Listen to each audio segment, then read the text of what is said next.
21st meeting of the Fairfax Area Commission on Aging. My name is Carolyn Sutterfield. I'm the chair of the commission, and I welcome you all today. I will say at the beginning that we ask our guests to keep their cameras and microphones turned off to allow the group of commissioners to see one another. We have to do some test things at the beginning to make it legal for us to hold a virtual meeting. And when we have a public comment time, that will be a time if you have a comment to sign back on, and I'll explain that at the time. So I'm also pleased to announce that we have communication access real-time translation, CART, captioning available today. If you're interested in having that, go down to the toolbar and click on CC, closed caption, and that captioning will appear on your screen. So we thank Adrena very much for being here with us today to do that. Okay. First item on the agenda is the roll call, which is the motions that are required to run this meeting electronically. So this is the script, and you'll bear with me. My colleagues all know how this works. Okay, to conduct this meeting wholly electronically in accord with the emergency procedures authorized by Foia, the Fairfax Area Commission on Aging needs to establish 3 findings and determinations for the record. This procedure is a bit cumbersome, so I ask your patience. Number 1, audibility of members' voices. First, because each member of the Fairfax Area Commission on Aging is participating in this meeting from a separate location, we must verify that a quorum is participating and that each member's voice is clear, audible, and at an appropriate volume for all of the other members. I'm going to conduct a roll call. I will ask each commission member participating in this meeting to repeat your name and the location from which you are participating. Please pay close attention to assure that you are able to hear each of your colleagues. Following this roll call, we will take a vote to establish that every member can hear every other member. So I will begin. I'm Carolyn Sutterfield, Chair, calling in from my home in the city of Fairfax. Kay. I'm Kay Larmer, and I represent the Drainsville District. And you're calling from? I'm calling from McLean, Virginia. Okay, thank you. Diane? Diane Watson, Mount Vernon representative. I'm calling from my home in Lorton, Virginia. Tom? I'm Tom Besh. I'm calling from my home in Springfield and representing the Springfield district. Sharon? Can you hear me, Sharon? Sharon's frozen at the moment, so I'll go back. Mike? Hi, this is Mike Perrell, calling from my home in the Braddock district, which I'm representing. Kathy Cole? You're muted, Kathy. Okay. Yeah, I'm Kathy Cole. I'm calling from Springfield, and I'm the at-large representative. Joe Hasty? I'm Joe Hasty. I'm the Providence representative, and I'm calling from my home. Martha Cooper? Martha Cooper, calling from the City of Falls Church, representing City of Falls Church. Sharon? You're muted, Sharon.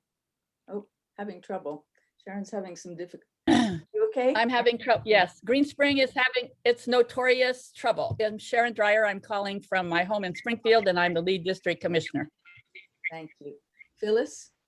I'm Phyllis Miller-Palumbi, and I am the Hunter Mill Commissioner, and I'm calling from my home in Reston. Kathy Muha? Kathy Muha, the Sully District Commissioner, calling from my home in Oakton, and I am working on my video. Okay, I was going to say, I can't see you. Kathleen Hoyt. Hi, Kathy Hoyt. I'm representing Mason District. Okay, I'm seeing a lot of other people on the screen right now, so let me just check that there's nobody left out who's on the, okay, all commissioners are visible to me and I can hear them, but we need to take a motion. So I'm going to hand the gavel to Mike, who will hopefully have a copy of the motion in front of him as I read it. I move that we have a quorum present via remote connection and that each member's voice can be adequately heard by each other member of the Fairfax Area Commission on Aging. Is there a second for that motion? I second. I see Martha's hand up first. All in favor, say aye. Aye. Any opposed? Any abstains? The motion passes. Number 2. Second, having established that each member's voice can be heard by every other member, we must next establish 4 points: the nature of the emergency that compels these emergency procedures, the fact that we are meeting electronically, what type of electronic communication is being used, and how we have arranged for public access to this meeting. I move that the state of emergency caused by the COVID-19 pandemic makes it unsafe for the Fairfax Area Commission on Aging to physically assemble and unsafe for the public to physically attend any such meeting. And that therefore Foia's usual procedures, which require the physical assembly of the Fairfax Area Commission on Aging and the physical presence of the public, cannot be implemented safely or practically. I further move that the Fairfax Area Commission on Aging may conduct this meeting electronically through a dedicated audio conferencing line, and the public may access this meeting by calling toll-free 888-270-9936. Participation access code 231525. Is that it? That's it. Is there a second for that motion? I See second. Diane's hand up. All in favor, say aye. Aye. Any opposed? Say nay. I don't see any. Any abstentions? The motion passes. Finally, it is required that all of the matters addressed on today's agenda address the emergency itself, are necessary for continuity in Fairfax County government, and/or are statutorily required or necessary to continue operations and the discharge of the Fairfax Area Commission on Aging's lawful purposes, duties, and responsibilities. That's the motion. Is there a second for that motion? I see Kay's hand up. All in favor, say aye. Aye. Any nays? Any abstentions? Seeing none, the motion passes. Thank you, Mike. Okay, now we can get down to the real business. First item is the review of the agenda itself. Does anybody have any additions or corrections to the agenda? Hearing none, I ask for a motion to approve the agenda. So Martha? moved. Move that we approve the agenda. Yeah, that would be good if you can unmute yourself during this time of the motions so that we can hear your actual voice. Okay, is there a second to that motion? I second. I see a second from Phyllis, but not a voice. It's okay. All in favor, say aye. Aye. Aye. All opposed, nay. Any abstentions? The agenda is approved. Okay, next is approval of the minutes. Are there any additions or corrections to the minutes? I don't hear any from the group, but as usual, your editor has found a couple here. On page 12, Mike referenced AAA websites in Cape Cod, not Cape Cod, and Southeast Michigan. So please add it, take away the E. Also, I do want to amend the wording of an item where Martha had requested that the communications team make some additions or changes to the older adults web pages. I would like to amend the wording in the minutes to read, Martha requested photos of individual commissioners and mention of the cities of Fairfax and Falls Church, as well as Fairfax County, when programs are available to both county and city residents. I believe that was the intention of the request, and it certainly would be my intention as well as a city representative. So we will revisit the topic of photos in our new business a little bit later in this meeting. So I would like to call for a motion to accept the minutes as amended. And me. Diane so moves, and a second. So I second. Second from Kay, and all in favor say aye. Aye. Aye. All opposed, nay. Any abstentions? And the motion carries. Okay. So now, the next item on our agenda is public comment. And here I have to say that unfortunately, we've been told under Foia regulations, we are not permitted to use the chat because the people who are with us on the phone cannot see the chat or read what's in there or participate in it. So that is not legal for us to do. We had been using that for sign in and for comments. So what we're going to do now is, if you wish to offer a public comment, you can click on the reactions icon in the toolbar and choose raise hand. When I see your hand, I will call on you, and you can activate your camera and your microphone so that you can make your comment. And please identify yourself before speaking. I will say that if we cannot address your comment right now, we will take that under advisement for future. And also, this is not the time to make announcements. We will do announcements the same way, but we will do it at the end of the meeting. Okay, I see Rich Chabot's hand up, and so please unmute and make yourself visible, Rich. We're happy to see you. And likewise. Make your For the record, my name is Richard Chabot. I live at 4950 Andrea Avenue in Annandale, Virginia, and I've been a resident of the Braddock District since 1979. I had the honor of serving actually as commissioner for a number of years, and it's really great to see some of my former colleagues still serving. I want to paraphrase Joe Hasty in preparing for my comments.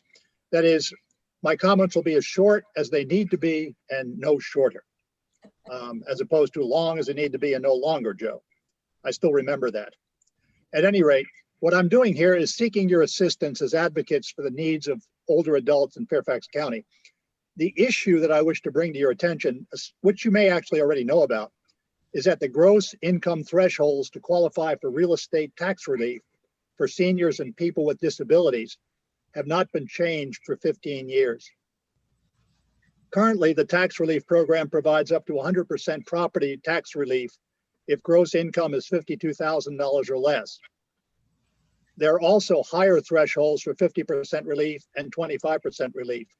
And just for your information, the 25% relief, the gross threshold is $72,000. Here's the problem.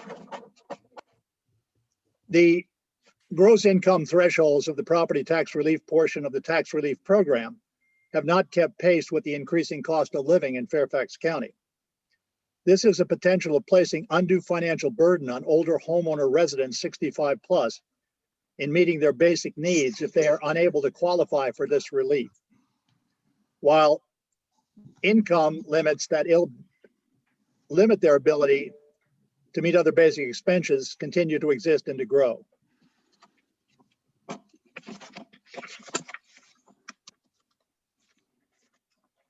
The 50 plus community survey contains the following observation. Of homeowners and renters aged 65 and older, 30% or 25,585 individuals are housing burdened. That is, they spend more than 30% of their income on housing costs. On the Fairfax County website, the demographic data on older residents found that individuals 80 plus years of age who own their own homes, of this group, 8.4% spend 30 to 49% of their income on housing. 17.9% spend 50% or more of their income on housing. This is people 80 plus who own their houses. The median income, however, for these individuals is $26,543. For those aged 70 to 79, the figures are 11% in the 30 to 49% bracket of housing burden. And of 10%, 50% or more are spending, or 10% are spending 50% or more of their income on their housing costs. And their median individual income is $43,563. So you can see that the older you become, the more burdensome the cost of housing becomes, and at the same time, your income decreases. What I'm asking the commission to do is basically this. Some members of the Board of Supervisors have expressed a concern regarding this issue. You may know about this already. It is my understanding that one or more of the supervisors have, in the last few years, requested a study of this issue. I'm requesting that the commission inform itself on this issue and determine whether they can support a review of the gross income thresholds for real estate property tax relief. And I basically point out again that this has not been revisited in 15 years. So it's since 2006 that this issue has not been addressed. Now, I'd be happy to provide more extensive written comments on the problem for the record, if that would be desirable on the part of the chair. I want to thank you. And again, I want to reiterate how great it is to see some of you people who I haven't seen in a long time. And thank you again for the important work that I know you're doing. That's it. Hey, thank you so much, Rich. It's good to see you. This is definitely an item that is more complicated than we can deal with. Of course. So I do invite you to submit further documentation. I know you've been in touch with Jackie Woodruff already, but send her what you have, and we will certainly follow up. It seems in this pandemic year, this has probably been an even worse concern for these homeowners than it has been in the past. So definitely it's a time that people are looking at this sort of thing. So thank you again. Now we'll Thank you, Carolyn. to sign off, and please stay for the rest of the meeting. Okay, we have now the pleasure of having a presentation from an old friend, Karen Hannigan, who is the supervisor of the Aging, Disability, and Caregiver Resource Hotline, 703-324-7948. I hope you all have that number memorized and pass it out freely. She and her staff have her finger on the pulse of the populations they serve on a daily basis. We heard that she had given a presentation to the Northern Virginia Aging Network on the disturbing topic of bullying in congregate settings. So we wanted to, share that with a wider audience. We invited her to speak to that today, but also we couldn't resist the opportunity to tap the brains of the hotline staff to find out just exactly what the challenges of the past year under COVID have been as they've been answering the phone. So thank you, Karen, for joining us, and the mic and the screen are yours now. If you can unmute yourself, or there you go. Okay. Okay. You Speak can up. hear, Yeah, that's what I see. Okay, screen sharing is up and you are go. Thank you. and you can hear me all right, everyone? Yes. Yeah. Okay. Okay. Yes. Now I'm having trouble with your audio, so are you able to get a little closer? Okay. I do hear that reverb. Ah. Oh, what's going on? Hilda, do you know? I do hear that reverb. Can everybody else be muted, maybe? I don't know. Yeah, we will mute ourselves, but if you're also on the phone, maybe that. No, okay, no. Oh, by the way, I was going on the phone. Let's all mute ourselves and listen to. Can you hear me without that reverb? Something's wrong. Wait a second.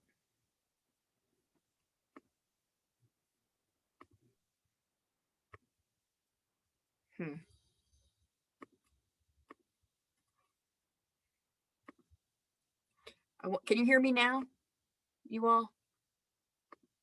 No. Yes? All right. Any reverb now?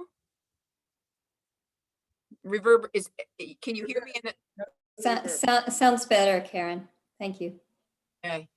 So thank you guys. Thank you very much for having me. And Carolyn, I was on my phone only because of what Mr. Chabot was talking about with the property tax relief, because I know Arlington just changed theirs, and those numbers are higher for Arlington, and their assets went up to 558,000 for a deferral. Anyway, so if you're going to advocate for that, you may want to look at your surrounding county, especially Arlington County might help you with your advocacy there. Okay. I know because I live there and I'm gunning for it. I got 10 years, but I'm gunning for that. Okay. So older adult bullying. Yeah.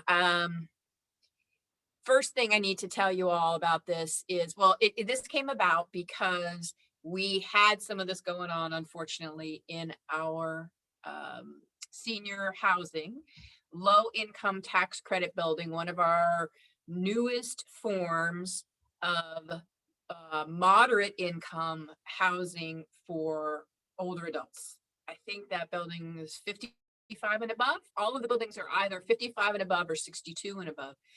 And we have buildings that only those ages and those with disabilities can get into. You all are probably well aware of them. And the county has different levels of involvement in each of these buildings. And I've been to every one of them and kind of know a little bit about how each of them work, who's run by a for-profit management, who's run by a not-for-profit, and who's run by county. So it was one of the county buildings where it's county staff that runs the building, which is unusual, that saw some things going on in their building. And what was happening was that their staffers on site, from the maintenance crew to the, the person who handles the leases to the folks who are running some programs, were all in disagreement about how to handle some behaviors that they were seeing among older adults. So they contacted me and they said, hey, Karen, you always want to do everything, so we're going to add another thing to your plate. I said, okay, let me do some research. So I did a lot of research. I'm going to tell you where I researched and how you all can actually take trainings on this if you have an interest in it to go further. But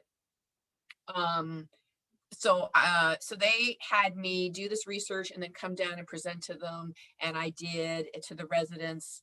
And I don't know how far it went. I don't know that I was particularly successful, but this is definitely an issue. It's happening, and probably we could do better. So that might have been kind of a failed start at trying to solve things. But so this is what I'm going to share with you, the research that I've done about the adult bullying in congregate settings. I've also, by the way, as a clinical person who's gone in the field forever, I've only been geriatrics. That's all I was interested in.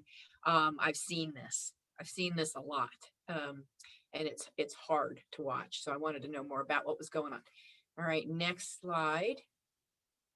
So these are the sources I'm going to go through quickly because you all want to talk about other things too besides the bullying. So this is a source of my presentation. I read this book.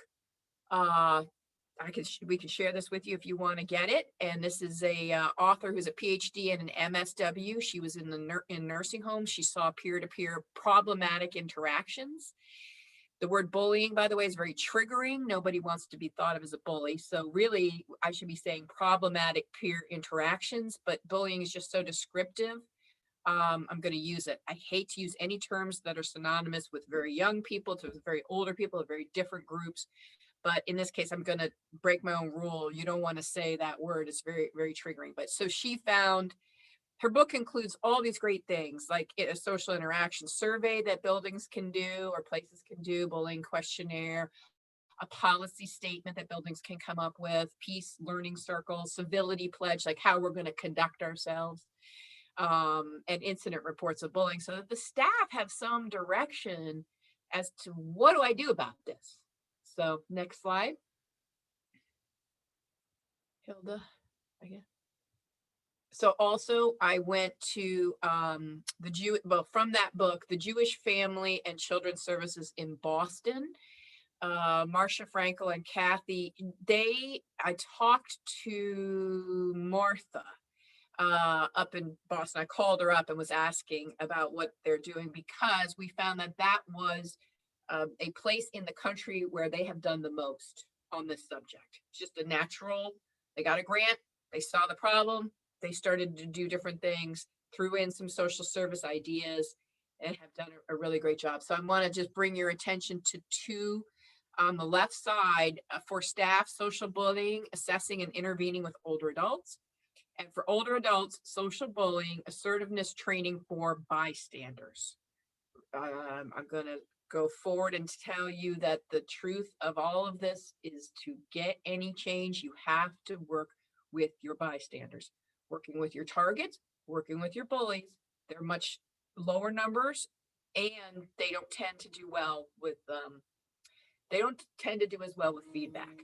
But the bystanders, we can do a lot with them to change the culture. So those are two trainings. If you like this or you're interested in it, I would advise you to take.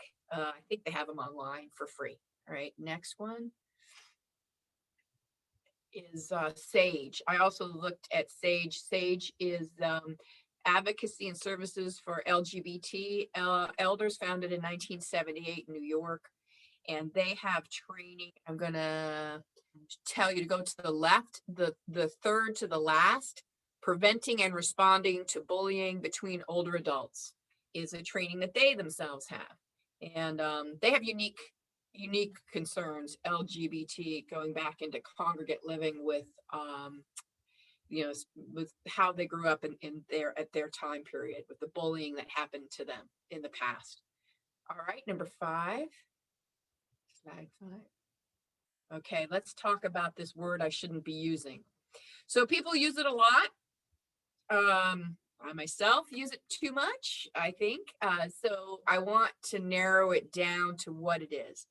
To be bullying, it must be intentional and planned. I want to stop there for a second. There are also impulsive bullies, but they're still intending to do some harm.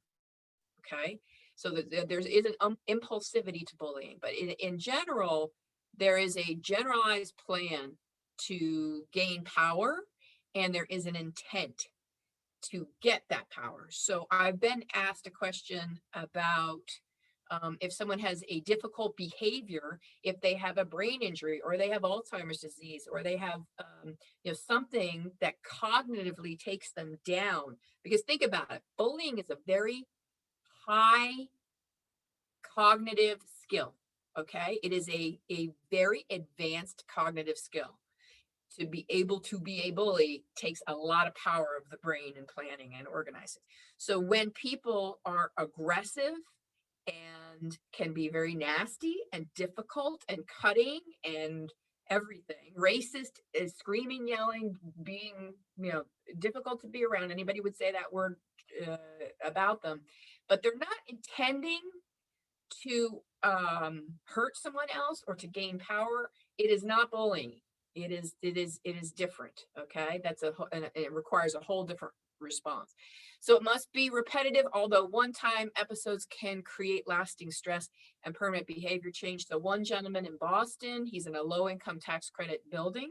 He has to go there because, just like we heard at the beginning, the housing costs are so expensive. Got to go to a group setting, didn't want to leave the house, has to. Now they're in a congregate setting, don't expect it.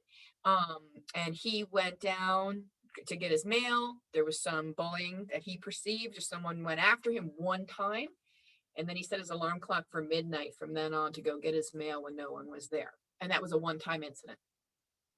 So it must be aggressive. The aggression could be in the form of excluding people. All right, that's still an aggressive behavior. It must involve an imbalance of power or strength. Typically, the targets are the weaker ones.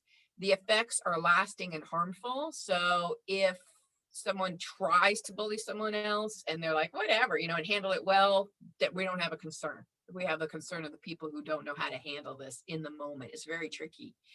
And this often takes the form of non-physical actions. So we're not seeing people punch each other or grab things or, you know, steal things, anything so overt.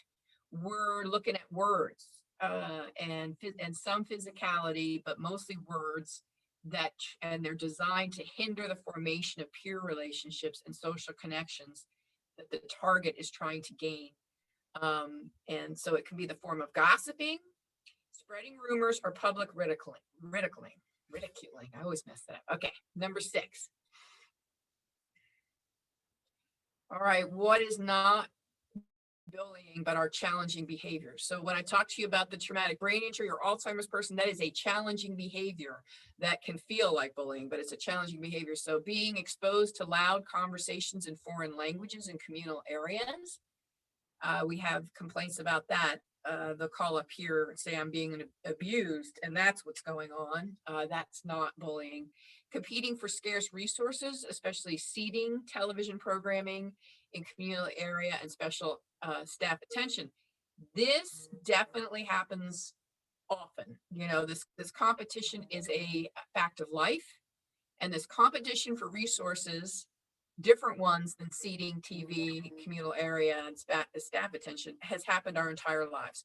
from when we were little guys and became social creatures to the middle of our lives when we compete for job performance, reviews and sports. So this is what humans do. Not being able, I should have corrected that, to avoid listening to others complain. So you're stuck. That's not bullying. And witnessing psychiatric symptoms or sudden outbursts of emotion. This can be very frightening, very disruptive, and very annoying. And people are not ready for it. And all of a sudden, someone that they've never dealt with anyone with bipolar disorder or schizophrenia or only on the outside, and now they're living in a congregate setting with this person. But that is not someone who is bullying. Okay, number 7. What is bullying? Okay, bullying or challenging behavior. I'll go through it real quickly. And these are all real examples. When at the mailboxes, names changed. Gloria often asks her neighbors for spare change so she can buy items from the vending machines. Her neighbors are irritated by her requests and complain to the staff.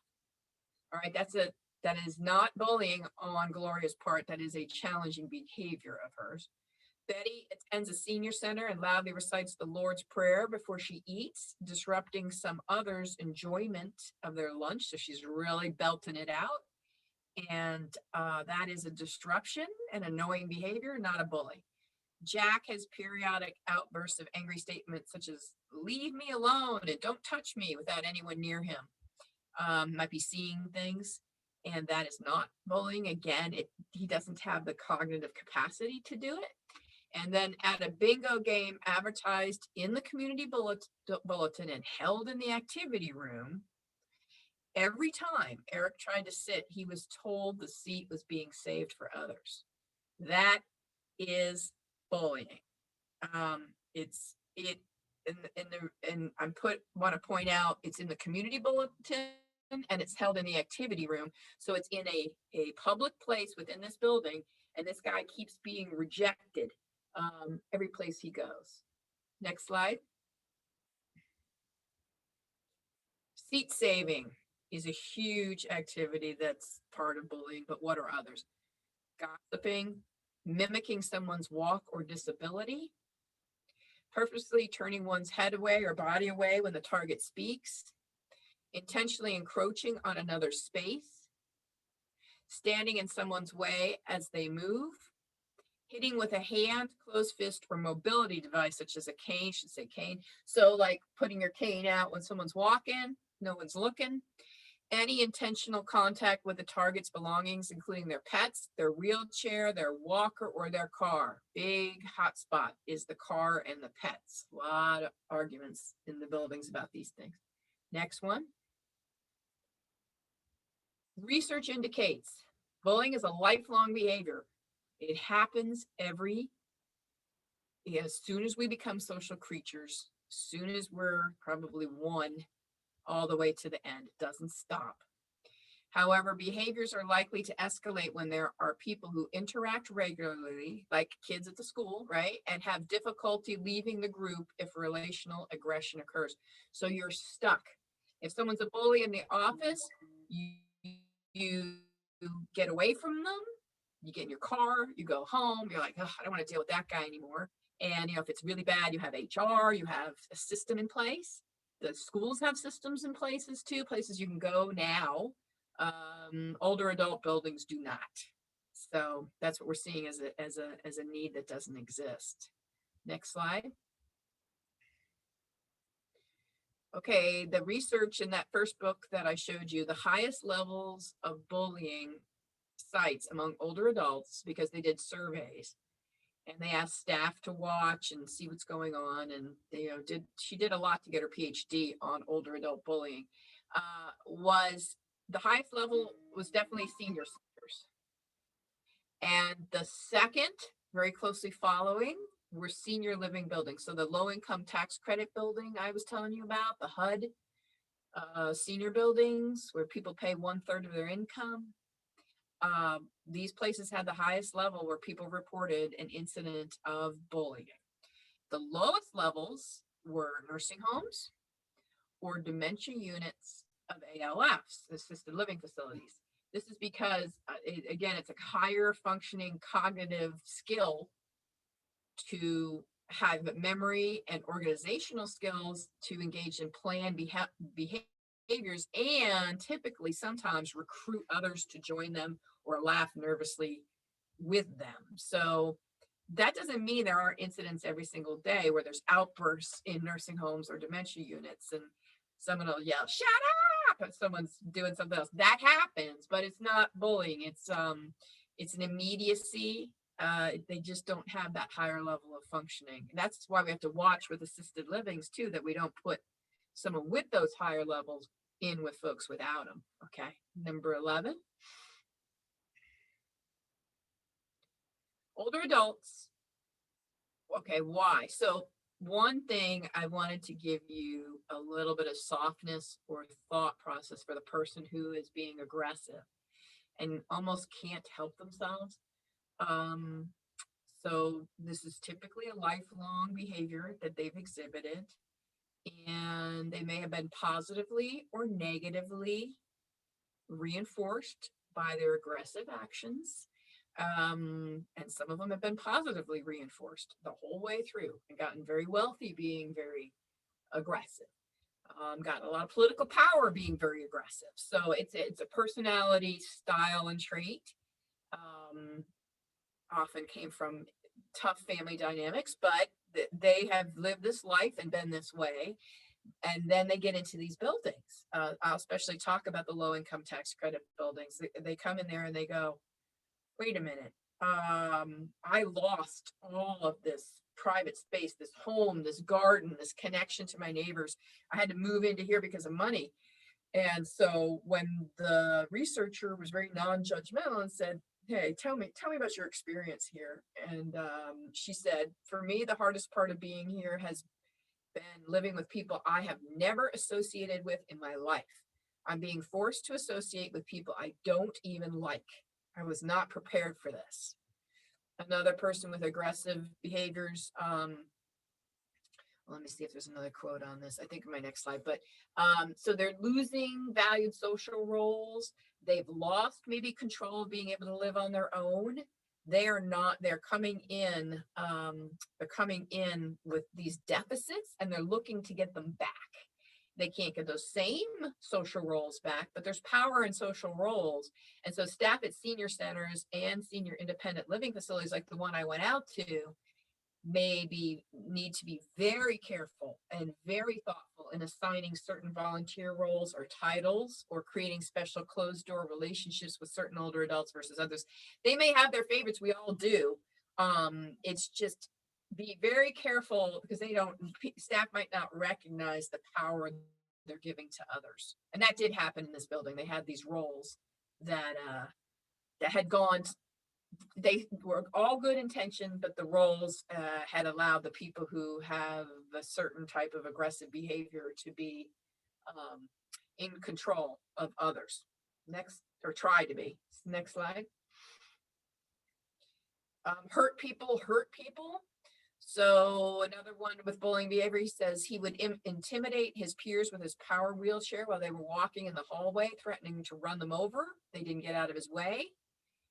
He confessed he felt envious and less than his fellow residents who could walk, saying real men go on two legs. So a lot of anger there. And another one said, there are too many weirdos living here, talking to themselves, getting in my way, watching stupid TV programs. These people don't appreciate what I know. These bozos here don't want to know anything. So, they're thrown in a tough situation, and this is their response.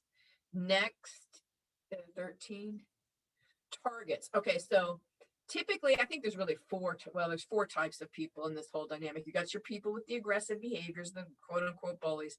You got the targets, and you've got the big group, right? The bystanders, and the fourth is called the upstanders. And what we're trying to do is get bystanders to become upstanders. So I have seen in my own life a few upstanders. I couldn't believe, just on the street, interacting with someone and stopping an aggressive behavior towards someone just on the street and saying, we're not doing that. And it's not police, it's just saying, I don't want to see that. If that's happening in front of me, that's going to stop. I've seen people like this. They're not that many of them, but they're the fourth type. So the two types of targets are passive targets. Okay, so the victim, the target. There are going to be two types. The second one is more difficult to understand what's going on. Passive, we kind of understand. They have very passive social interaction styles. They may have racial or ethnic, sexual orientation, or gender identities that are different from the bully, and they don't think well on their feet, and they're not assertive, and they're just have a passive presentation. Then you have the provocative. Now that's the second type. These might be the people I'm talking about who have those behavioral concerns, like that gentleman who's going, get away from me, come on, leave me alone, with the mental illness, or they're just different. Maybe they don't bathe as well, or they have a certain dog, or they won't join into the building social club.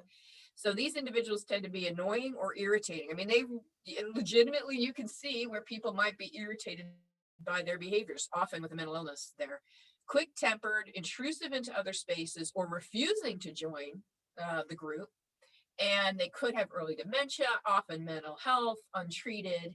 And so they're provocative. Both types are unsure how to respond in the moment to bullying. So they're provocative, but they're not planned. They're not doing that higher cognitive I'm talking about. They don't know how to assert themselves. Both have higher rates of depression and mental illness earlier in life. That's what the study showed for the woman who got the PhD. Both more likely have been bullied as children. So this has happened their whole lives. And it is important to recognize that vulnerable targets may present in an angry manner, but rarely in a powerful manner. So the second type might be screaming and yelling and cussing up a storm, but they're also very isolated, don't have friends, don't have advocates, staff don't like them. They can seem like the bully. Like in the building talk I went to, the person that some of them thought was the bully, after my presentation, they all agreed, no, she's the provocative target. Okay, so next slide. LGBT, just real quick, I want to say they have unique reasons for fearing it, of this generation, coming in. Baby boomers are starting, so maybe it'll be a little better, but older generations, and the organizations that are providing the housing often are affiliated with religions and have a lot of religious-based activities, and this is where there have been a lot of negative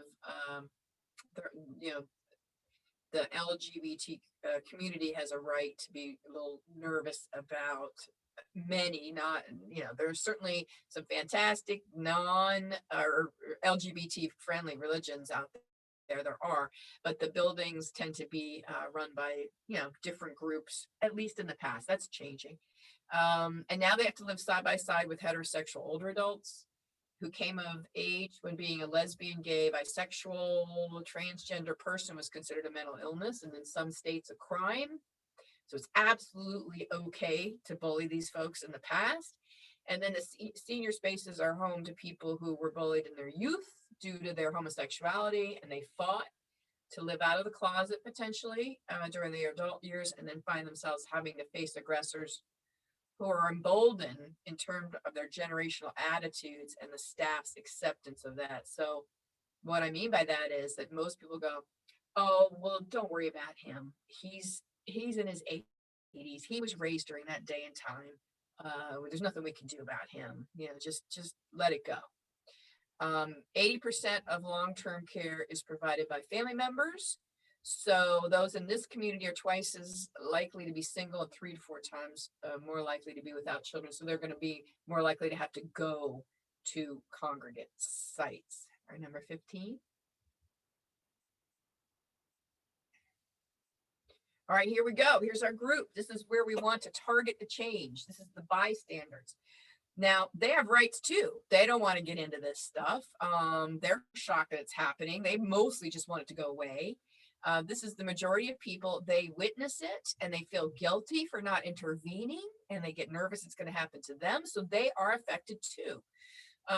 They have a poor sense of self-worth. Oh no, here we go again. I don't know what to do in the moment. Oh, I should have said that something. What do I, a sense of shame and a sense of being unsafe in the space. Like, uh-oh, I thought I left this behind and now here we go. Number 16, Hilda. Bystander statements. We are old and want to live the rest of our lives in peace. It's hopeless. They aren't going to change. It's easier to avoid all this than try to change things. It's not predictable, and I'm not good at thinking on my feet. What if I say something and they turn on me? Speaking up will just make the bullies angry and maybe make them worse on us all. So getting the bystanders to want to train to become upstanders is not an easy process. It shouldn't be. It shows you that these truly are the bystanders. When I was talking about bystander to upstander training at the building I went to, the only people who showed up were actually the bullies, saying that they're going to get trained to be upstanders. And I could see what was going on there. So the people who are reluctant to get involved are exactly the ones that we want to target if we can. Okay, number 17. Intervention is possible. What does not work is what I've been doing the entire training, using that word. It's very triggering. Don't do it. Zero tolerance doesn't work. This is my building. I'm running it. I'm putting the signs in the elevator. We're not a bullying building. That's not going to work. If the organization's higher ups, as well as its frontline staff, including maintenance personnel who were in my meetings, are not on board and are not united and are not well trained, change can't happen. Go to the last one. The slow, muddled response from staff creates more problems. So if some of the staff think, no, we should do this or we should that, or that's the bully. No, she's the bully. I like her. I don't like her. There's just going to be no change. And expecting older adults to police themselves without staff support doesn't work. So this is a tricky thing. The zero tolerance top down, this is how we're going to have it, doesn't work. But expecting the older adults to do it all themselves doesn't work either. Okay, number 18. All right, here's the possible that does work. Interventions must involve the older adults as quickly as possible. Not right at the beginning, because the building has to get their stuff together first and then hash out their differences in changing the culture of the setting. Okay, so the staff have to help guide, but should not impose civility on older adults.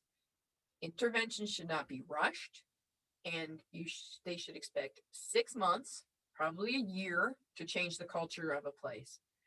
Interventions such as consider sending out that social survey. So you send an anonymous survey about what's going on in the building, and I can send you all a sample of that. Like, it's cool. They ask, where do you feel like you've been had an incident of aggression? And so you can see where the hot spots in the buildings are. Are they in the elevators, mail room, dining room? What's going on? Brainstorm rules that could serve as foundation. So don't just tell them, okay, we're going to create a service.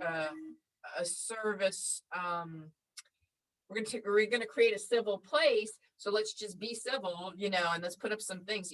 And you guys just decide what that's going to look like. You can, at least the staff can give them framework, and seniors can say, no, I don't want that. Consider asking older adults as well as staff and owners to sign a code of conduct that is developed together. I was taught in mediation training that whoever's silent will be your biggest critic after. So getting everybody to speak. Develop clear guidance and types of behaviors that are acceptable. Like, it is not permissible to turn public spaces into private domains. Like in the Boston buildings, someone would come in new and she try to do that seat saving thing, and the others would go, oh no, we don't do that here, which is very nice, but we don't do that here. Train staff on how to identify, understand, and speak with the bullies, so you can give them respect and not chastise them in front of anyone, but also help them with the feelings they're having, which you heard about a little bit earlier. Bystander to upstander training. Research shows that 85% of bullying happens in front of others and that 60% of bullying ends within 10 seconds if bystanders speak up and become upstanders or interrupters. Trainings are available. They're very interesting and cool, where there's like, okay, this happens between people. What could you say? So that the upstanders learn to think about on their feet, you know, and have ways of talking to people that's respectful of both sides and keeps them safe too. Have cultural lunches in which people from different cultures give presentations about their particular culture, race, sexual orientation, and history of their groups in the United States. And hand out civility cards. These are laminated cards called Speak Your Piece. That's some ideas. 19, almost done, guys. I hope I have time. What else? Oh no, that's done. Okay, go to 20. I guess I duplicated that. Oh, that's an example of how to help. Purpose of activity is to introduce members of our assisted living community to strategies that create peace when people we live with are in observable conflict. And so then you go through it, takes about 45 minutes. You don't want to go any longer than that, especially in an ALF. This is with ALF without dementia. Understand it only takes one person to make or break the peace.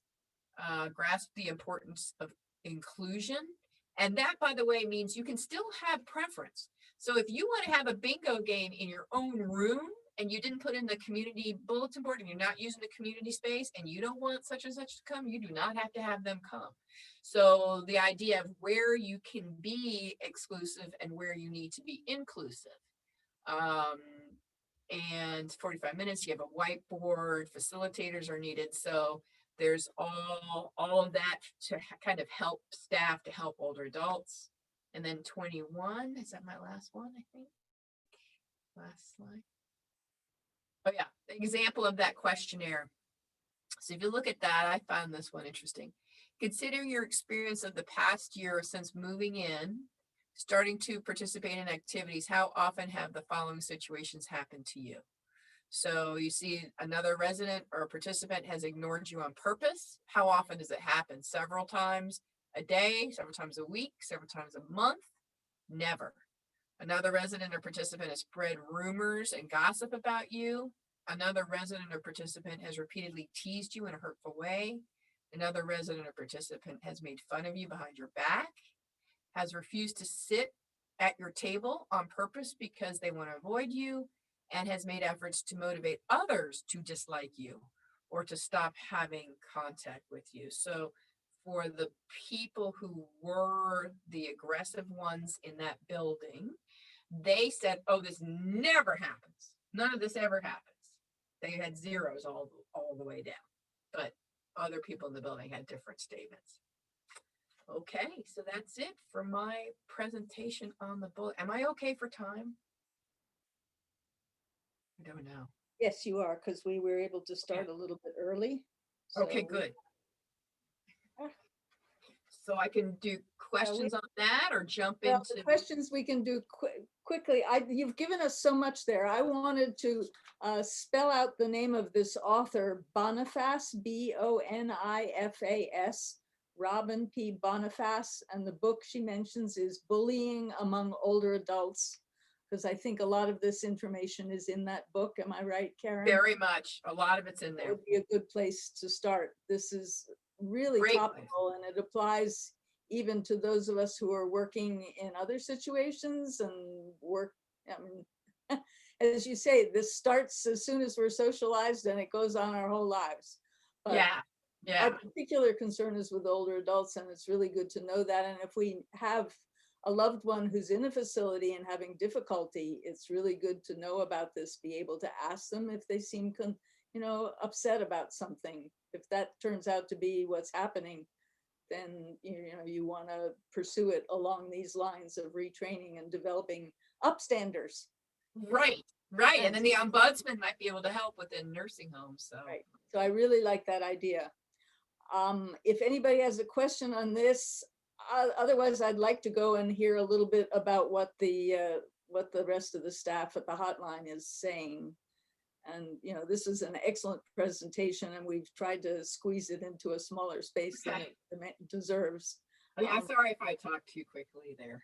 So I'm just looking, I don't see a hand with a question or anybody waving at me. So I think we're just gonna let you go on and talk a Okay. little bit about the second part. Thank you, Karen. Okay, great. So let me give you a little inside take on the ADCR, the intake unit during the COVID time. So it's been interesting. So for the last year, what happened with the intake unit was immediately it was decided at higher levels than me, but I agree with it completely, that half of my team would be working teleworking and half would come in every day. So that happened, and I'm one of them. I tend to kind of split it. In the mornings I'm home, afternoons I'm here every day. So our walk-in status never stopped, even though we're talking about assistance from a distance, and this is the way it should be done. And our total walk-ins went way down. People did not want to walk in here. They didn't know if the buildings were open. It's like each director, I think, decided differently whether they wanted their buildings open or not. Ours stayed open for any walk-in. And so what was funny, what would happen with my team, because I think a lot of other people at first weren't in this building, is I'd get people coming up here for all different kinds of things because everybody, the mail crew knew my crew was in here. But all right, that's fine. We'll deal with it. That's so, but we weren't getting many walk-ins. We were not getting many seniors walking in. We tended before this to get a lot of people whose English wasn't a great language for them. And so they wanted to be, so much of language is body language, and they wanted to come in and talk to us. That stopped happening, which worried me for those communities. But, and for the first 2 weeks when it was really, and nobody knew what was going on in the world, our lines were dead quiet, really quiet for about 2 weeks, maybe 3, pretty quiet. APS kept coming, Adult Protective Services kept coming about the same. Our lines were quiet. And immediately the home delivered meals lines were ringing off the hook. I was so worried, and the home delivered meals line isn't under me. It's under Shannon Dodd and Beth Ann Margetta. It used to be, but she sits right beside me, and then she was teleworking. But I was looking at these numbers, and I was thinking, whoa, meals is going skyrocketing because people couldn't go out to the grocery store. After 3 weeks, we started going exactly back to normal with different requests.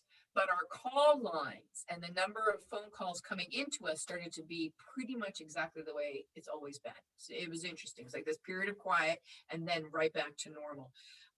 Anecdotally, in social services, that's what I've seen, is that anybody with a long-term ongoing caseload, it got a little quiet, and anything intake got big because new people were getting to us. So anybody who was on the intake part of Medicaid or the intake part of services for older adults got busy. People who had ongoing cases, people weren't sure if they wanted someone in their homes. So that started to go down. So all those requests that we always had for screenings or for home-based care to get people in people's homes, people weren't sure they wanted a home health aide who had just worked with someone else to come into their house because of COVID concerns, right? So, and we had, I think, about half of the clients who were on home-based care services temporarily request that those services stop. Because, again, they're worried about the home health aide, none of whom has been vaccinated. There is no vaccine coming into their house. So, but my team started getting lots of calls about how do I get my groceries? How do I get food? Yes, I have a car. Yes, I can drive. My doctor tells me not to. I'm immune compromised. I don't have family who's local. I have great family. They're not local. I don't like this pea pod. I don't know how to deal with this pea pod. The pea pod, I can't even get through to the pea pod. They're so crushed. What do I do? So the neighbor to neighbor grocery assistance, I think you guys know a little bit about that, got started, and my team was saying, whoa, here's this unmet need. Let's try to meet it. Government, we're not incredibly quick, but we were pretty good, and they found this way, and public health got involved, and they did a great job. And then they put the woman who was in charge of the neighbor to neighbor, because at this point, my team's getting too much work to be able to run that as well. So she sat next, about 3 cubicles from me. So when she was taking in the calls for the people who needed assistance having their groceries picked up, And then it got more complicated. She'd come over and say, hey guys, I got this one. What do you think? So I think it was really nice that we were co-located and could share. And so I kind of supervised her a little bit. And so that was a neat program, the neighbor to neighbor that popped up. The meals again was going through the roof. We helped when we could to help with those phone calls, the intakes. Things were changing daily, but that team is just getting back into line. They got crushed, to be honest with you. They got crushed. Adult Protective Services stayed about the same. We had that little quiet couple weeks, and then boom, we're getting all of our reports. Financial exploitation, banks reporting, everybody's starting to report, and that team stayed steady. They've always had a hard job. They continue to have a hard job. We were asked things about medical. We were asked things about COVID. The in-home care request went down. The meals request went up. What else has been? I mean, now we get a lot of COVID vaccine questions and we have to send them to the health department. And they get upset because they have to wait long waits and they don't have to wait with us.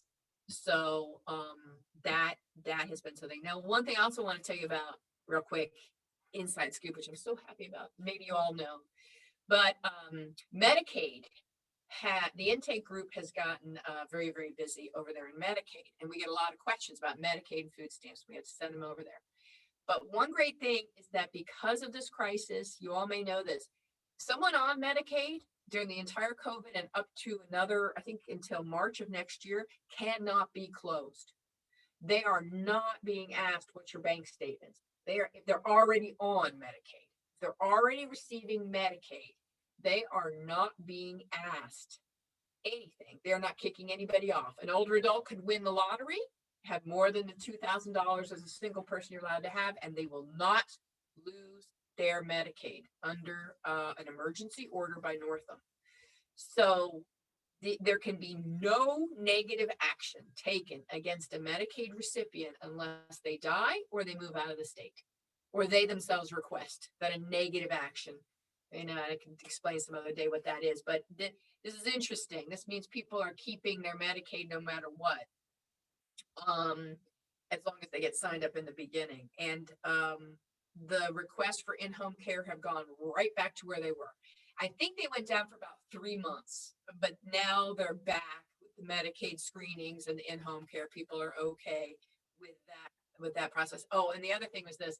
Oh, so happy. Northam took away a rule that had been in existence in Virginia and a few other states, that if you are sponsored to come in this country as a green card holder and you come in legally, typically through family relationships, you're coming in legally, the federal government says you must wait 5 years before you ask for services, including health care. So this is, say, a family that's established themselves, bring grandmother over.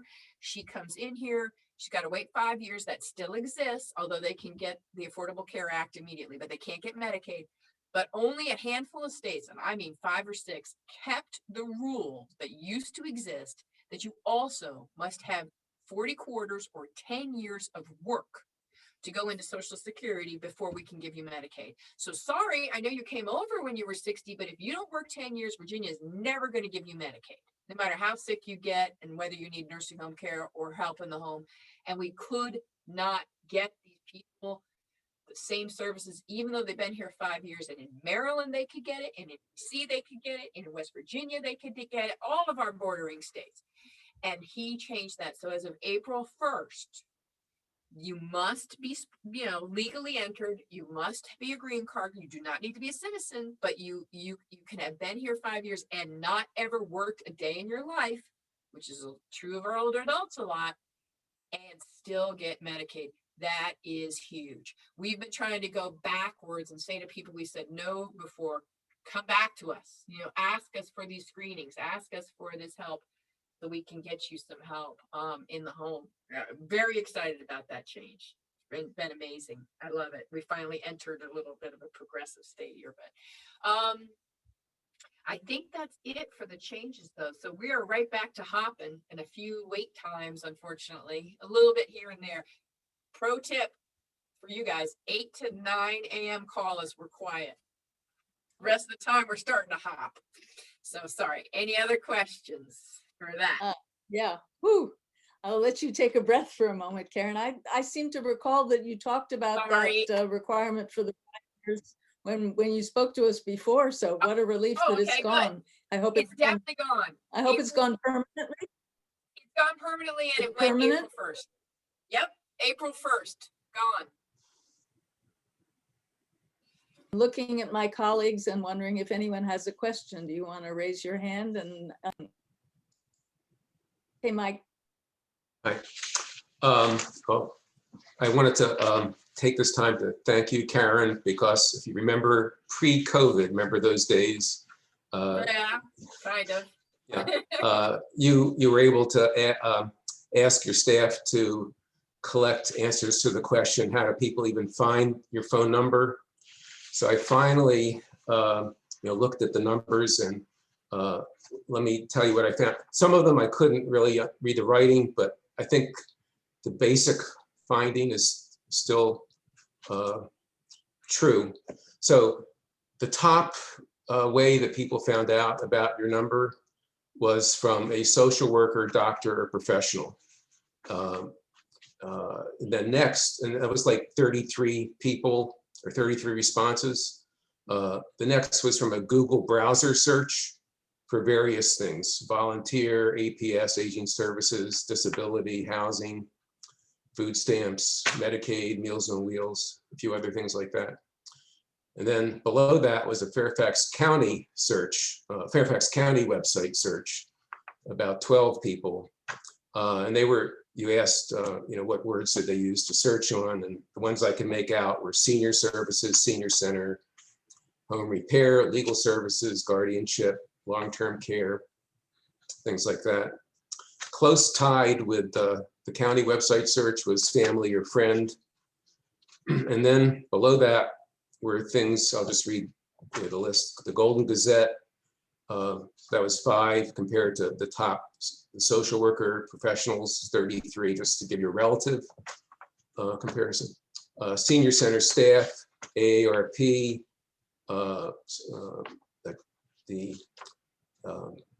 area agency and aging pamphlet that they discovered in various offices somewhere, and then their church or insurance company. So is that, I don't know if that still seems relevant in terms of how people, what you think or what that means, or should we do better in terms of getting, we've talked here in the commission about giving your phone number and your services more prominence even on the county website. Well, one thing that I really like is that it seems like it's diverse, right? When I was looking at it briefly, that you got the highest percentage must be, networking within the system of different professionals saying, hey, call this place. And there seemed to be great variety in how people got to us. Did you have that same read on it? Yeah, I mean, I didn't know what to expect, to be honest. So, but yeah, it's a range of people and sources. Right. And so that was if it was just one, that was a major heavy hitter. And networking with a long-term care services is very typical. Do you know what I mean? For okay, I have heart problems. I talk to someone else who has, what do you say? Like that kind of word of mouth is good, that we're out there with fellow professionals. And then that it's so eclectic is what I want. Do you know, like we do want to know who we have a sense too that sometimes, like, say it's the agencies that want to get paid who refer people for the screenings. Do you know what I mean? Like, it could be that way, that, well, it might be a good referral anyway. So we have to keep an open mind for it. But yeah, I think there's two things. I think the number's out there widely. And then I still get people who sometimes say, I wish I knew about you guys earlier. And when they say, I wish I knew about you guys earlier, I think it's sometimes an emotional statement because they just had a very good conversation with one of my folks who was able to take something complicated and tell them. Do I think something happened in their lives that, oh my gosh, we should have gotten them earlier? Do you know, where I clinically know this was a mistake because we didn't save someone's assets the well spouse and the ill spouse, and they should have called us $200,000 ago, more rarely. Does that make sense? Like, they have that feeling. I wish I had known about you guys earlier. Why didn't I know about this? And every now and then I'm like, wow, I really wish we had gotten this one earlier. But I'm having less and less of that feeling because, like, one of my favorites is our adult day health cares. They're closed. You know, like I have clients of my own. I'm desperate to get them in there. I keep asking the nurse, when are you open it? And I've started to work with them through various ways, and I'm having them on board to go to those places. So many things are shut down that even though people are getting to me, I'm like, okay, I couldn't have gotten them into the daycare last year, you know? So I don't know. I have such mixed feelings because I hate hearing I didn't know about you, but sometimes you don't know about something until you need it. And so the fact that I'm more curious, like, did you have a hard time finding me? Not getting a lot of that where people go, I got transferred 17 times and finally I got you. They do find us, you know, so that's a good feeling. But again, it's all anecdotal. I'm going to have to close this down. Unfortunately, we've run over time, but I think I'm just sitting here thinking one of the things I miss doing these virtual meetings is that we can't hand out materials to people who come to our, you know, when we used to be at libraries or in district offices, people would come and they'd go home with a stack of publications, you know, the Aging Well brochure and the grip card that has your phone number and so forth. So I'm wondering if for this meeting we could have something that displays at the beginning and the end that would include that hotline number. So I'm going to throw that out to Hilda and Jackie now and see. But I'm going to have to say goodbye and thank you so much for being with us today.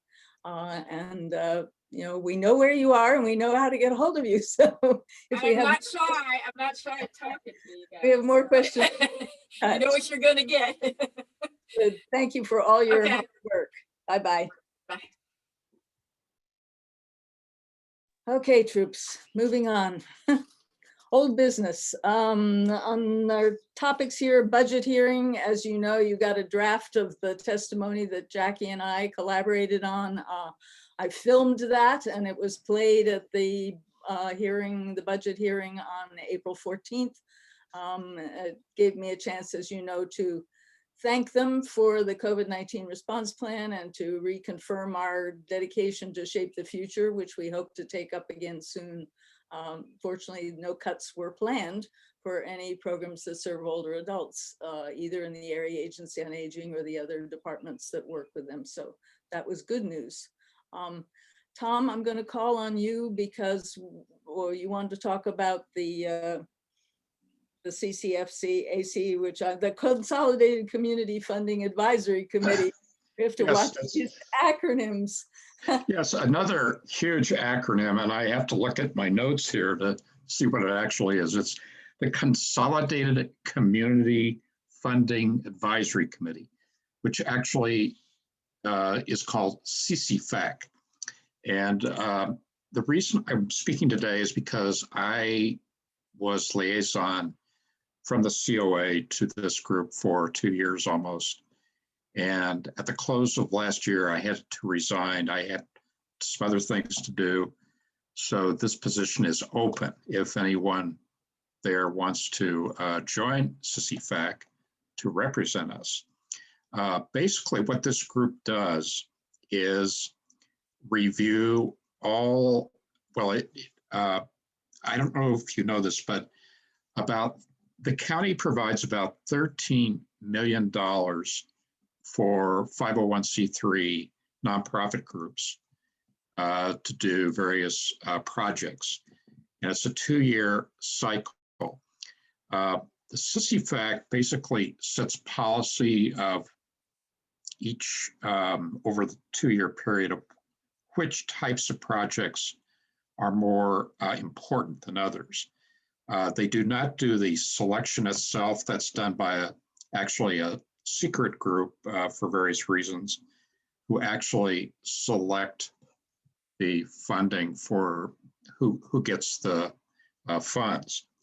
But the Ccfac is like a advisory policy, kind of an overarching group that sets the tone what is the need this year, et cetera, et cetera. But again, does not get into the selection of projects. It's an interesting group. It's the people who serve on it's about 12 people, come from the BACs, the boards, authorities, and commissions. They're not selected by supervisors. And right now, I think they're about 10 people. They meet about 8 times a year, 2 hours at a time.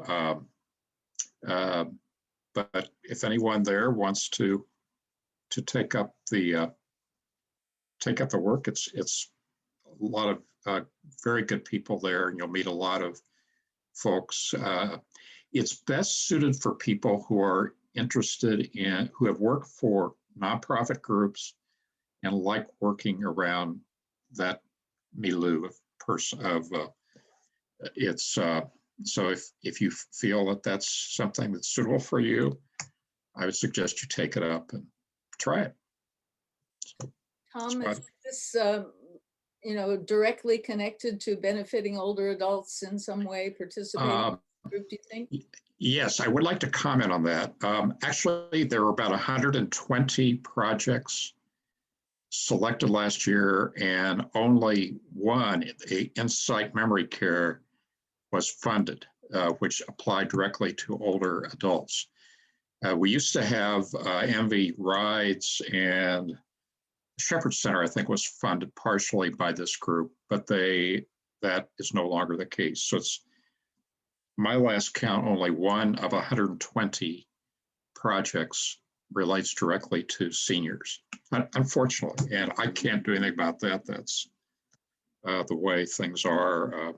I was kind of frustrated in a way, but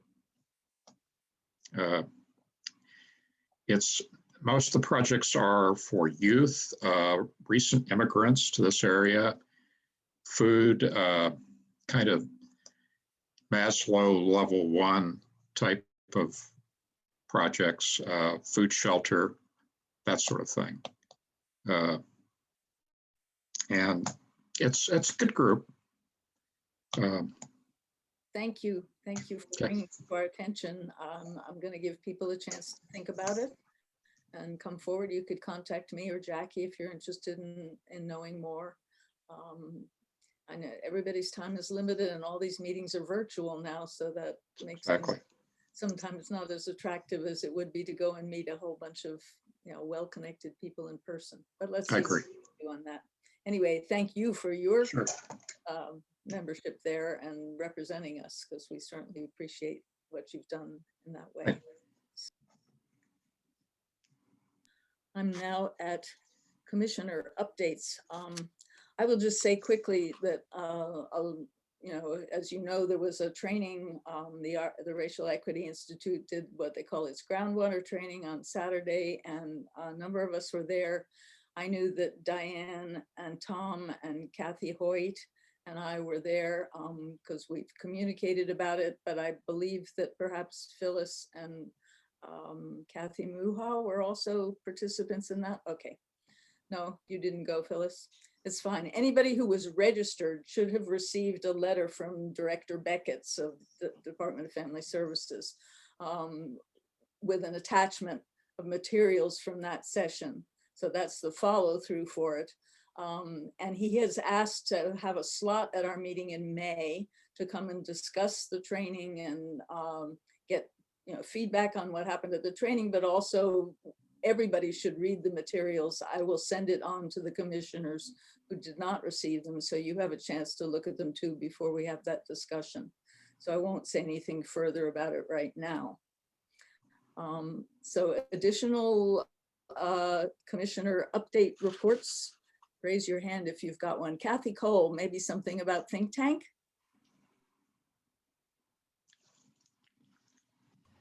You have to unmute. Well, only that we're going to be meeting right after this to discuss think tank, and we'll let you know how it moves forward.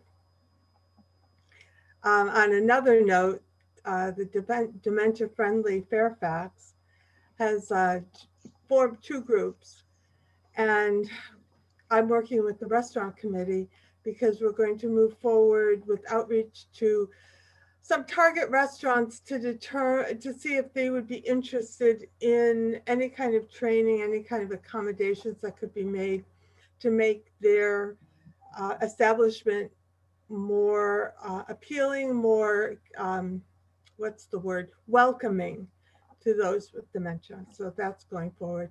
Falls Prevention, that's another group, and they are meeting tomorrow. So I don't have an update. It's a quarterly meeting, and that is tomorrow. So that's it. Thank you. Diane, you have some report? Thanks, Carolyn. Continuing on with our dementia-friendly Fairfax informational sessions. Allegra and I did 3 more since our last meeting, bringing our total numbers of attendees to 174. So we're gradually increasing there. At the Long-Term Care Coordinating Council Impact, COVID Impact and Response, we're continuing and we're starting to spread our meetings out a little bit further. Last meeting was continuing on brainstorming about communication and social isolation. The NVAN subcommittee that was working with the Joint Commission on Healthcare. We had a meeting on March 30th. There were 9 of us and did brainstorming about some topics that what would support people aging in place. And tomorrow we're supposed to meet with somebody from the Joint Commission to talk about what we discussed and hear what she has to say as well. Phyllis has ambassadors. I had a team, my care team meeting at Spring Hill. Patricia Rohr and Sandra Arndt came to talk about the COVID because we had mixed people. The ease of getting vaccinations for many of the residents in my community was hard for some. And we had some homebound residents that couldn't get out without really undue effort and energy. And the word was out that the county was going to be vaccinating homebound people, but it turns out that their criteria is a little bit more stringent than what home care agencies would be. Ours was, you're technically homebound, obviously, if you can't get out of bed or can't move or this kind of thing. But if it took undue effort and energy to get out and you did whatever you needed to do, and when you came back home, you couldn't do anything else, you were still considered homebound. For the county, they're pretty much taking it right to the letter of being immobile. But having said that, there are a couple of people in our community that did get the okay and are waiting for the time when the vaccinations are coming about. They are doing it, obviously, they can only do a small amount at a time because of concern about the vaccines in terms of how the temperatures and this sort of thing. So there has to be in a certain geographical area to make sure that nothing gets wasted. And I think that's it, Carolyn. Great, thank you very much, Diane. Phyllis, did you want to say something about the ambassadors meeting? I apologize to you that I missed it. You're on mute, Phyllis. Unmute yourself. That was a good group. I don't know how many people we had, but it was a nice response and we had a pretty open discussion. Diane, right? I don't know how many people were there. I don't remember, but it was, yeah. And I'm doing another one on July 7th. Thank you. So. Anyone else? Is there anything more about NVAN, Mike? Yeah, I was going to mention that. Yesterday was a meeting of NVAN. Diane was there, and it was expertly led and facilitated by Jackie. And the goal of yesterday's meeting was to brainstorm about what to propose as the priorities for legislation and budget recommendations. And there were dozens and dozens of suggestions from the 32 people that were there, covering such topics as nursing home staffing, paid sick days for care workers, VICAP support, technology-related suggestions, electronic filing for guardianship, and a number of others. So that the next step is to consolidate those, group them, and the next meeting of NBN will be a vote to decide which ones to include in, in their program for the coming legislative session. Anything else, Diane, you wanted to briefly mention about that, or No, Jackie? we did remember mental health, Right. the impact. So yeah, I think you covered it, Mike. Sounds good. Jackie can add something when she does her Foia update if you guys forgot anything. Anyone else have a report before I give mine about the Human Services Council? I don't see any other hands. Yeah, I attended the meeting on Monday evening. They've shortened their meeting to 1 hour, and part of it is that remote meeting thing at the beginning. So it goes pretty quickly in the Human Services Council. But the major part of what they had was a presentation by Deputy Director for Health and Human Services, Chris Leonard, our old friend who used to be with Neighborhood and Community Services. And he had 3 things to say. One is to talk about the changeover from the health department managing of registration for vaccination to now this nationwide vaccinefinder.org system. And I'll say a little bit more about in the announcements. But he wanted to say that the health department would continue to arrange the appointments for anyone who registered before April 18. So those people are still being serviced by the health department and getting their vaccinations.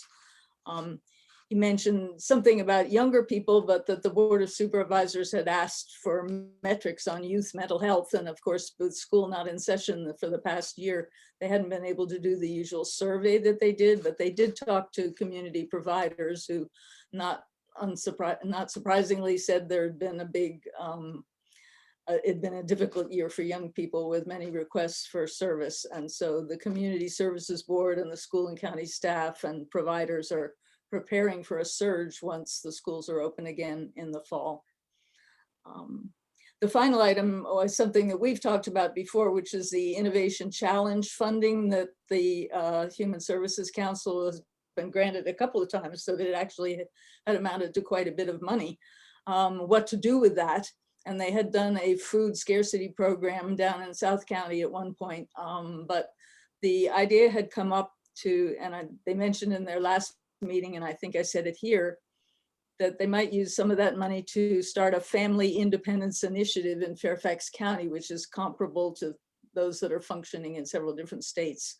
And so HHS has now formed a committee to investigate that possibility with members from the Human Services Council, Tom Goodwin, the Director Beckett's and his staff from the Department of Family Services, Lloyd Tucker, who's the new Director of Neighborhood and Community Services, and Carla Bruce, the county's equity officer. And the chief coordinator of that is Dean Klein. They have presented this idea to Supervisor Palchik, who's expressed enthusiasm and an interest in bringing that to the board. So they're hoping to do a presentation for the board on June 29th, he said. The purpose of the Family Independence Initiative, which you can find at www.fii.org, is to recognize, highlight, and invest in the ingenuity and entrepreneurship of people in undervalued communities, and partner with government and philanthropy to do the same. So I think it maybe ties in a little bit to the idea that one of those HSC members had about microloans, that they want to actually be able to do some financial assistance to help people turn their lives around. So we'll find out more about that. Okay, Jackie, I have you down here for a Foia update. Hi, everyone. I'm here for comfort. This is a quick comfort update. There's some information, but also comfort, okay? First, I want to say, and this was mentioned yesterday at the NVAN meeting, you all know this, but people are paying attention to older adults right now. And a lot of that is due to the pandemic, right? So There was a lot of attention focused on the vulnerability of older adults during the pandemic. And it was a good moment for people to follow up and say, look at how the numbers are changing. Pay attention. Let's funnel some funding, you know? So I want to say that to you all. You all are doing really good work. Tom, well, some of what you're involved in, you've heard some reports, are committees that make sense for older adults that are solely focused on the work of older adults. Really, really important. You know, and Joe works on the pre-guardianship committee, and you're doing that kind of work. Others of you have been working on areas that are broader, you know, like housing, transportation, affects older adults and others, but it's really important to have the voice there for older adults. And then, you know, so sometimes we're sort of inviting ourselves to discussions to remind people about the needs of older adults. And then Tom mentioned Ccfac, and that's an example of a group where people are coming and asking the Commission on Aging, please, we really want you to be part of this. I just want to put in that little subtle pitch for that one, because when there was a short period of time when that was vacant, we as staff were contacted because they really wanted to hear from the Commission on Aging. And as Tom said, this is a limited membership list. So congratulations to you all for being there and being the voice for older adults. I know there's a lot of COVID weariness going on, and I've been hearing little rumblings of Foia frustration too. And I want to try to provide you a little comfort on all of that. So the Commission on Aging has been encountering some Foia restrictions. And we've been hearing about this from some of the other boards, authorities, and commissions. And then interestingly, Mike and Diane both mentioned the NVAN meeting, but one of the items, Mike said dozens of items, and that's true, but one of the items brought up from another jurisdiction was around Foia. Because, you know, as a reminder, we are working under the Virginia Freedom of Information Act. There's a federal law, there's a state law, but we're working under the state law. So we have the county attorneys who interpret that law for us, but this is a statewide law that other people are dealing with as well. But this is the part I want to assure you about. There really haven't been as many changes as it feels like there, and that's an awkward sentence, but it is a truth that I want you to understand. So remember, long time ago, before the pandemic, and occasionally Mike Perrell would send out the invite for lunch before the meeting, and he would always come up with some interesting locale wherever we were meeting, and Hilda and I could never go because we had to labor and set up everything, right? But you all got to go to these really interesting restaurants and you could chat. But the understanding was that you were not going to chat about COA business. You were just going to socialize and spend some time together. And then you'd come to the meeting, and as you know, you'd move into the public meeting moment. And you would follow the rules, and there would be more than two of you there, and the meeting was advertised and it was open to the public, and there were no secrets, there was sunshine, right? That's still where we are. It really is. It doesn't feel like it, but it really is where we are still. So there has been a lot of attention and some tweaks because we're under a state of emergency. And that has meant, you know, is it good, is it bad, is it both, that we can have these electronic meetings. And, you know, because of that, the county attorneys have turned a little more attention to this, and they've been providing us with guidance, and they will continue to provide us with guidance. But I think that there is a way for us to follow the law and follow the guidance and requirements issued by our county attorneys and still be creative and get the work done. So I want to assure you about that. I don't want everyone to wander away in too much frustration, because the work does need to happen, right? So I was quick last time. I'm going to be quick this time because I know we're running a little bit behind on the agenda, but There are rumblings, several of you have speculated, and you're probably right, that there may be changes in the Virginia Foia law. We'll see. We'll see. The governor has some legislation that he's been considering. I will share with you every time I get some updates from the county attorney. We will let you know. But at this point, I would say just fear not. I had mentioned quickly last time that there was a recommendation that you may want to use an email address that is solely for the purpose of your Commission on Aging business. It's optional. If you want to, you can. If you don't want to, then if there's ever a FOIA request, you'll have to extract emails. I've been working with the commission for, I don't know, a decade. And there have been 2 FOIA requests that I've received during that time. And those requests, and I may have mentioned this to you before, but those requests were for a record of all of the meeting documents. So, you know, that's not to say that we might not get a more in-depth FOIA request, but as long as we're trying to abide by the law, I don't think that there are traps being laid. And I think we are all trying to abide by the law. So I just don't want you to I don't want you to feel like this is heavier than it is. You know, it's a hassle, right? It's a hassle, but we can make it work. I will update you when and if the state of emergency is lifted, and then we will be instructed about how meetings will be handled at that point. So I think that's all I'm going to say on that, unless you have specific questions. I won't take time today, but Carolyn had asked me at some point to update you on the work of NVAN and the Joint Commission on Healthcare. There are 3 studies that the Joint Commission is undertaking right now relating to older adults, and NVAN is being pulled into for input on quite a bit of that.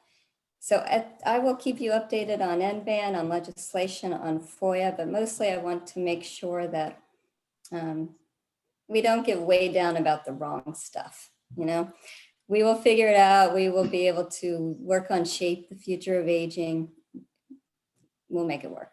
So I'm not trying to be overly or falsely optimistic, but I'm being sincere about that. I think we can figure it out and follow the rules and still do what we want to do. Are there any questions before I turn back to Carolyn? She tries to rush through the rest of the agenda. Poor Tara. I'm looking at it for hands, and I see one from Tom. Just briefly, my big concern with FOIA is the 3-person rule. And does this mean I cannot have lunch or coffee with 2 other COA people? I'll ask you that direct question. No, it doesn't mean that, Tom. And yeah, the direct question's fine, of course. But what it means is you can't have lunch or coffee or any sort of meeting with 2 other commissioners if you are discussing commission business. Okay, so I this is what one of the county attorneys had explained to me as a little example. He said that the Board of Supervisors, when they are discussing the budget outside of the public meetings, the chair of the board will have a one-on-one discussion with each of the board members individually. It's not a big secret, but it's not a public meeting. It's a conversation between 2 elected officials, and then all is reported later in a meeting. But the Board of Supervisors, of course, gets to know each other socially, and sometimes they invite each other to their kids' weddings. And they all gather, all of them, at the wedding, and they are not violating FOIA because they're not discussing the board business. They're just gathering, and they happen to be elected officials in that context. Does that make sense? Well, but the Board of Supervisors is not the BACs. We don't have any legislative or regulatory authority in this county. I don't understand why they don't make a distinction between BACs, we basically discuss issues. We don't have any, policy. authority or anything like that. I just, it's a mystery to me, this whole FOIA thing. And I see it as a way that it's, if taken too far, it keeps us from working on community projects. This is what really bothers me, 2 or 3 people. I'm involved in a lot of community activities and always have been my life. And to me, this is a way, it's a way to thwart this type of activity at the community level. And it's very disturbing to me, frankly. But I'll take your word for it that it's all going to work out. And especially when Well, yeah, well, so, my word is that we're creative enough to make it work. But yeah, I we'll will see what say, Tom, that you're correct. Obviously, you're not elected officials, but as appointees, as honorable commissioners, you are treated, your meetings are considered public. And that is in other jurisdictions as well. Now, whether or not that is going to be considered, at higher, at each level of government and parsed out, I can't say. I understand your frustration, but it doesn't present any of you working with other community groups or committees. It just means when you are acting on business as a commissioner, it's an important role. You're not just a regular volunteer, you're actually appointed by an elected official, therefore you're an extension of that official. So, it's an honor with an honor that comes with glory and some restrictions, right? Okay. So I understand your frustration, and I'm not making these laws, but I do think we'll be able to try to find ways to make it work. We will certainly, as staff, try to find ways to make it work to support your goals.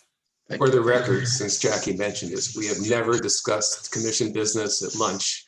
Exactly. Well, We're see, too I busy wouldn't talking know about because I haven't what been doctors able we're to go to seeing those and our lunches. aches and pains. Okay, Right. okay, I'm sorry. We've I kept know. her Okay. waiting way past her time for her report. So we're not going to resolve this right here, but I appreciate Jackie's attempt to Thank you, Jackie.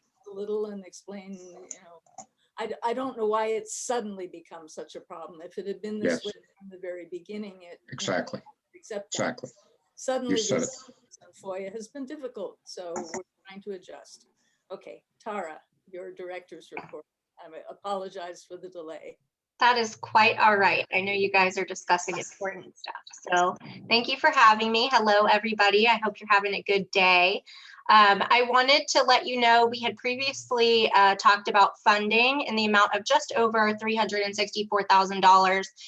So we have been approved to accept that funding, and it will be going to support home delivered meals and congregate meals.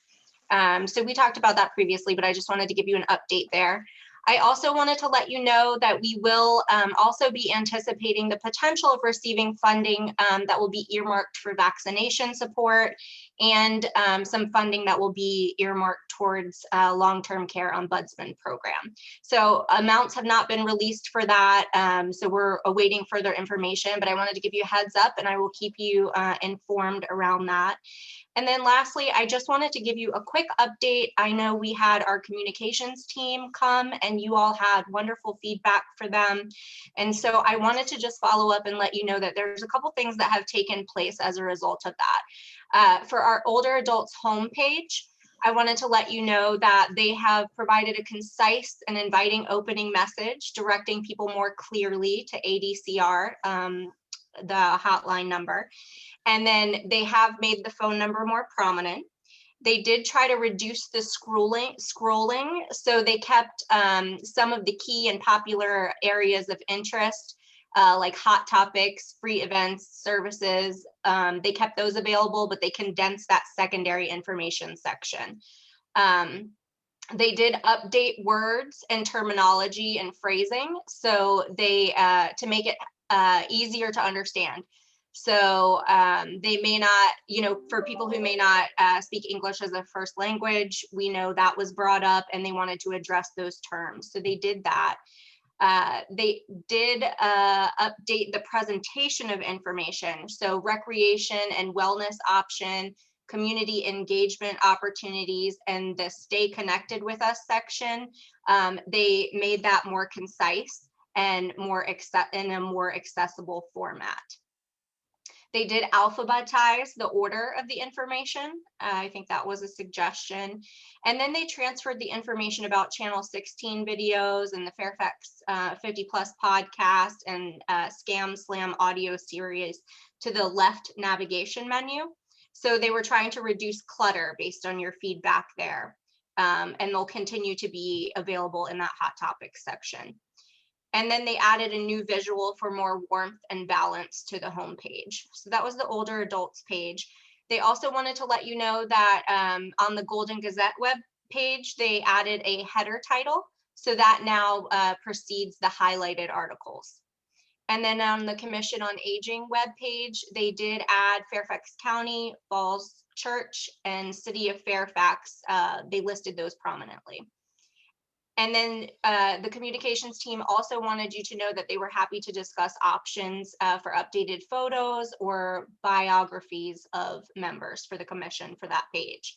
So if you have any information that you want to share with Jackie about that, you can reach out to her and let her know if you have thoughts around photos or biographies being listed there. And then lastly, they made minor adjustments so that the user experience is similar on all three types of devices. So a computer, desktop, a laptop, a mobile device, and tablet. They made sure that the user experience looked similar on each of those platforms. So I wanted to let you know that your feedback was absolutely helpful and taken into consideration. And while every change wasn't made, many of them were. So I hope that you will look at those pages, and I hope that it is a more user-friendly experience for you. Fantastic. Boy, don't we feel effective? Certainly are. I don't think we've ever had such a quick response to our recommendations that we've made before. So congratulations to the communications team. And thank you. I look forward to, if I'd known in advance, I would have spent a little time there this morning, but I will definitely go to the older adults page and check it out. I'm delighted to hear all of that.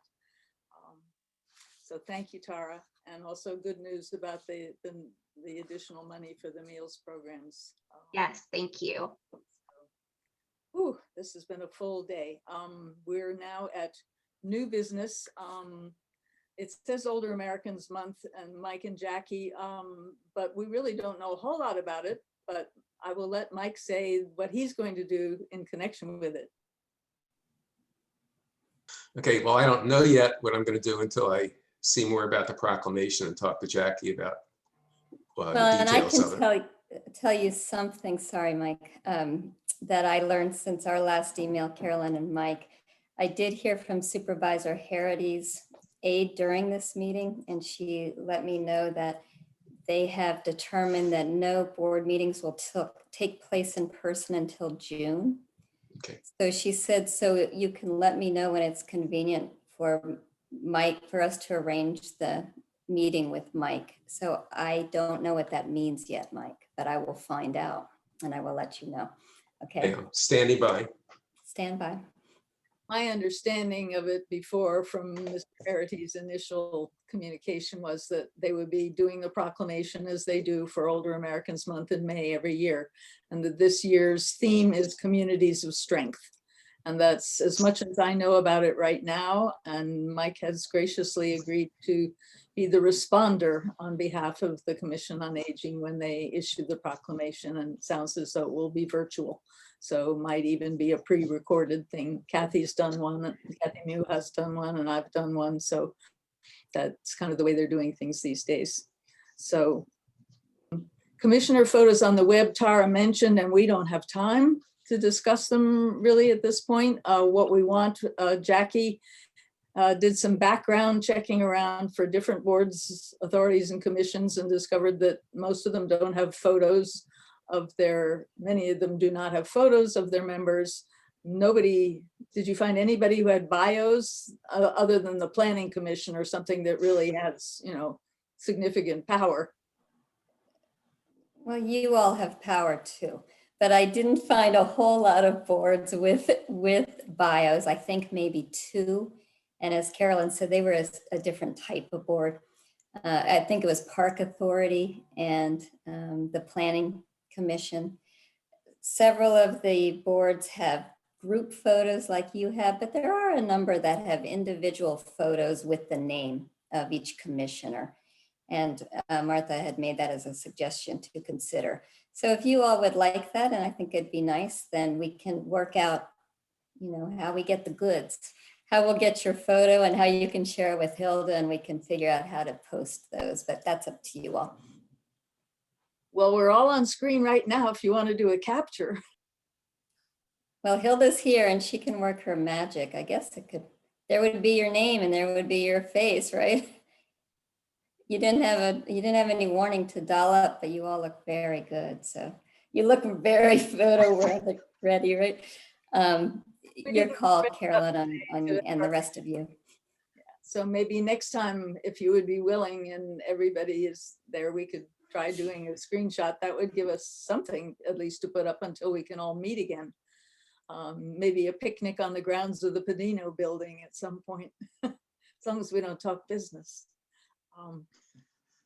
I have saved the nicest thing of all for the very last, right before the announcements, and then we will do some announcements after, but I would like to celebrate one of our members.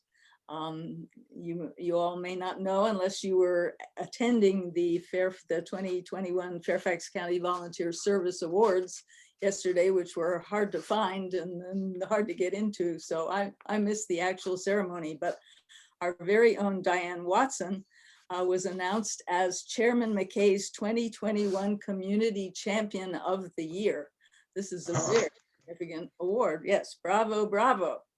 And the page I found by searching the county website, I found a page for Chairman McKay's Community Champion Award winner, Diane, with a lovely photo of her wearing the same outfit she's wearing now, I think.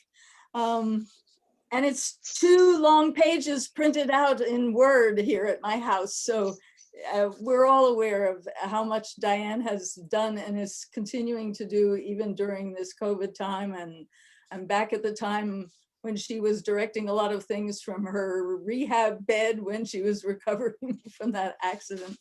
So just to, it says, congratulations to Diane Watson, an activist, advocate, educator, facilitator, and collaborator with and for her neighbors and all older adults throughout the whole Fairfax region. She was chosen to be community champion for Jeffrey McKay, chairman at large for the 2021 Fairfax County Volunteer Service Awards. She is a community pillar of knowledge, dedication, hospitality, service, and compassion for all, but especially the most vulnerable community members. And it goes on to talk about her work first as a community ambassador, and then joining the Commission on Aging, working with Volunteer Solutions, serving her neighborhood community in Spring Hill, serving on committees for the Northern Virginia Aging Network and the Long-Term Care Coordinating Council. And of course, she's the Mount Vernon representative, so she's here as the voice for everyone down in that area. She and I are both members of the behavioral health team, part of the Partnership for a Healthier Fairfax, but she's been very active in leading the Dementia Friendly Fairfax initiative and gives a lot of trainings online these days, helps with that, which I think we'll hear more about perhaps in the announcements shortly. So for all these reasons and more, kudos to Diane Watson on her well-deserved award. She epitomizes how one person can make a very big difference. So bravo, Diane, and congratulations. We're very proud to have a community champion on our commission. Thank you all, Carolyn. Thank you. And thank you all for your claps and everything. I appreciate it. Now we have 5 minutes for announcements, and I'm going to follow the same procedure that I did with public comment. Commissioners can go first with announcements, and then anyone from the public go down to that reactions button and click on raise hand and let me know that you want to make an announcement. Looks like Mike has got an announcement. He's waving his pickleball paddle.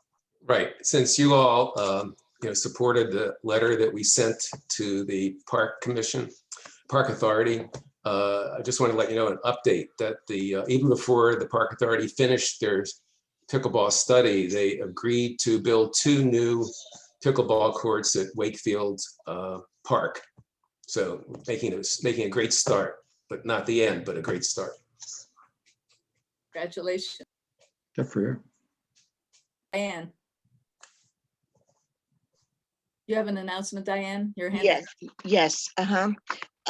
2 May dementia-friendly informational sessions will be on May 4th and May 19th.